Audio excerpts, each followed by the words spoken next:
Empat warga negara asing ditangkap petugas imigrasi kelas 1 Bandara Soekarno-Hatta dan diduga keempat WNA ini terlibat jaringan internasional perdagangan orang.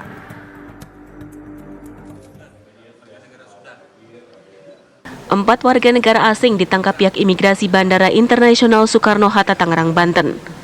Para WNA ini ditangkap diduga terlibat jaringan internasional perdagangan orang. Kasus tersebut pertama kali terbongkar saat petugas mengamankan MHAA, warga negara Irak yang hendak keluar Indonesia menuju Amsterdam, Belanda. Namun di saat yang sama, petugas mendapati ia menggunakan paspor Uni Emirat Arab palsu. Saat ini pihak imigrasi masih mendalami jaringan TPPO karena ada dugaan Indonesia yang dijadikan tempat transit untuk menukar dan mengganti identitas diri sebelum mencapai ke negara tujuan. Jaringan ini otomatis ada dugaan tindak pidana penyelundupan manusia.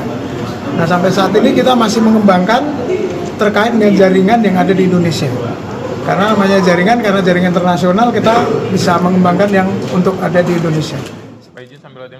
Keempat warga negara asing ini telah ditetapkan sebagai tersangka karena melanggar Undang-Undang Nomor 6 Tahun 2011 tentang keimigrasian. Dari Tangerang, Banten, Rusdi Muslim, TV One mengabarkan. Ya, untuk mengetahui informasi terkini terkait jaringan internasional perdagangan manusia, kita sudah terhubung dengan Kabid Intelkam Imigrasi Bandara Soekarno-Hatta, yaitu Bapak Arfa Yuda Indriawan. Selamat sore, Pak Arfa. Bisa dijelaskan sebetulnya hasil pemeriksaan terhadap keempat warga negara asing ini seperti apa, Pak? Selamat sore, Ibu Yohana.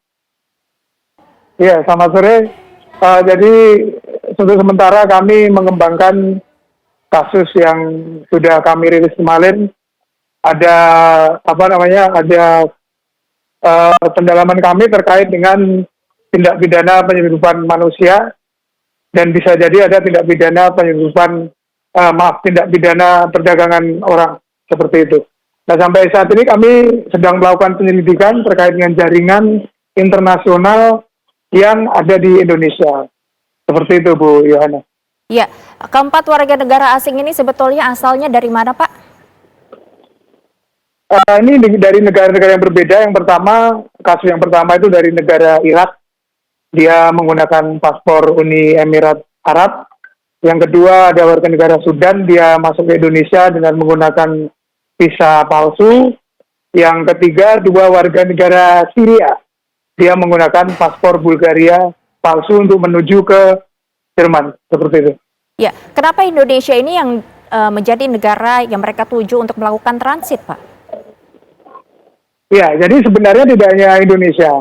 Indonesia ini hanya merupakan salah satu negara transit saja. Jadi untuk mengelabui petugas imigrasi atau di negara tujuan sana, biasanya mereka berputar-putar dulu, sehingga seperti seakan-akan mereka hanya traveler untuk mengelabui pihak imigrasi di negara yang dituju. Jadi tidak hanya di Indonesia saja, bisa jadi di negara yang lain juga digunakan untuk transit, seperti itu.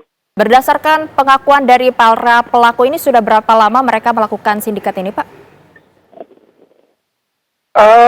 Untuk pelaku-pelaku ini adalah mereka bukan pelaku utama sebenarnya, karena mereka yang akan diselundupkan ke negara tersebut. Nah, sekarang ini kami lagi pendalaman atau melakukan penyelidikan untuk pelaku penggeraknya yang ada di Indonesia.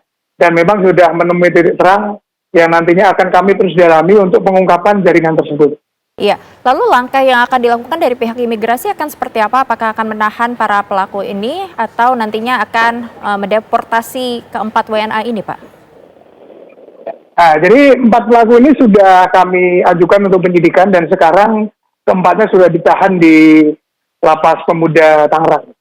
Jadi ini dalam proses ke pengadilan, seperti itu. Oke, sejauh ini barang bukti yang ditemukan seperti apa saja, Pak? Yang jelas barang bukti paspor dia yang asli, negara aslinya. Terus barang bukti paspor yang palsu, visa palsu, dan ada beberapa barang bukti visa yang akan digunakan untuk masuk ke Indonesia.